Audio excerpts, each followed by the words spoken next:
नमस्कार, मैं हूं आपके साथ अनुष्का और आप देख रहे हैं चंबल टीवी।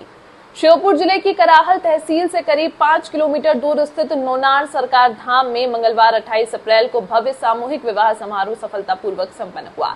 इस पावन आयोजन में 351 गरीब एवं जरूरतमंद कन्याओं का विवाह विधि विधान के साथ कराया गया, जिसमें हजारों की संख्या में श्रद्धालु शामिल हुए और नव विवाहित जोड़ों को आशीर्वाद दिया।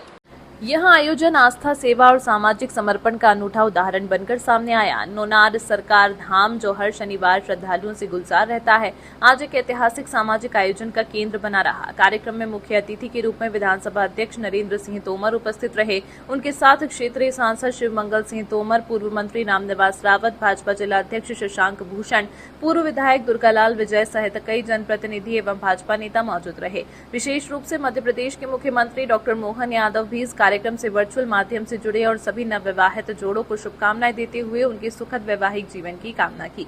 इस आयोजन के माध्यम से आर्थिक रूप से कमजोर परिवारों की बेटियों को न केवल विवाह का अवसर मिला, बल्कि उन्हें सम्मान पूर्वक आवश्यक सामग्री और सामाजिक सहयोग के साथ विदा किया गया। समारोह में समाज सेवियों, दानदाताओं और स्थानीय नागरिकों का विशेष योगदान रहा, जिससे आयोजन भव्य और व्यवस्थित रूप से संपन्न हो सका। विशेष रूप से नोनार सरकार धाम द्वारा हजारों श्रद्धालुओं के लिए भोजन भंडारे का भी व्यापक व्यवस्था की गई, जिसमें दूर दूर से आए लोगों ने प्रसाद ग्रहण किया और आयोजन की सराहना की। नोनार सरकार धाम ने एक बार फिर यह साबित किया कि सच्ची भक्ति से केवल पूजा तक सीमित नहीं, बल्कि समाज सेवा और जरूरतमंदों के उत्थान में भी निहित होती है।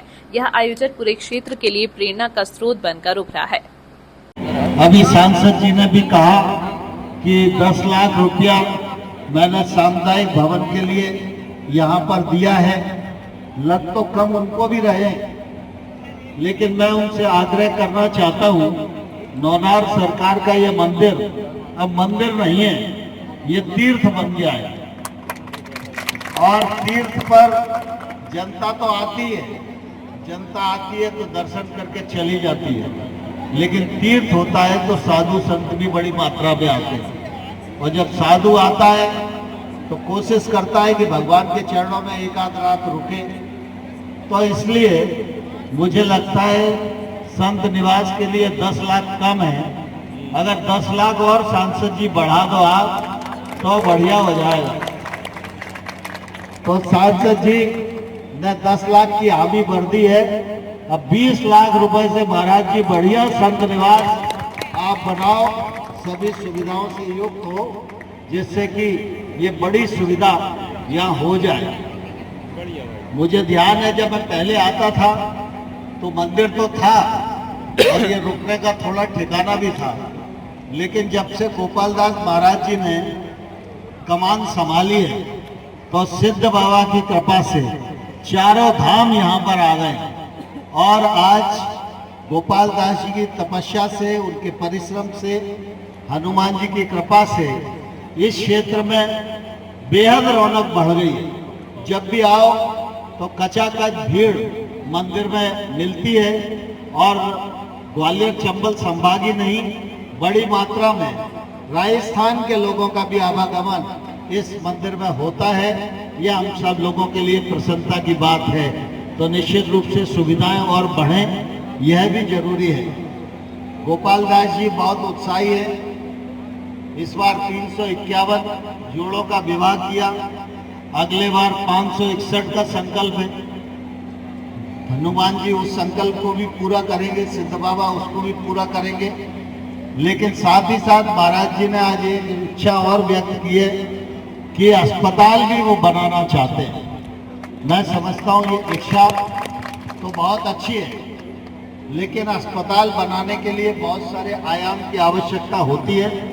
निश्चित रूप से उनकी इच्छा है, हम लोग भी विचार विमर्श करेंगे और महाराज जी से बात करेंगे, क्योंकि इस क्षेत्र में गरीब लोगों के लिए निश्चित रूप से चिकित्सा की और आवश्यकता है। यद्यपि कराल में अस्पताल बना है, श्योपुर का अस्पताल भी जिला अस्पताल बन गया है, श्योपुर में मेडिकल कॉलेज की भी स्थापना हो गई है, इसलिए इलाज की सुविधा बढ़ गई है। लेकिन जितनी सुविधाएं बढ़े, निश्चित रूप से हमेशा कमी पड़ती है।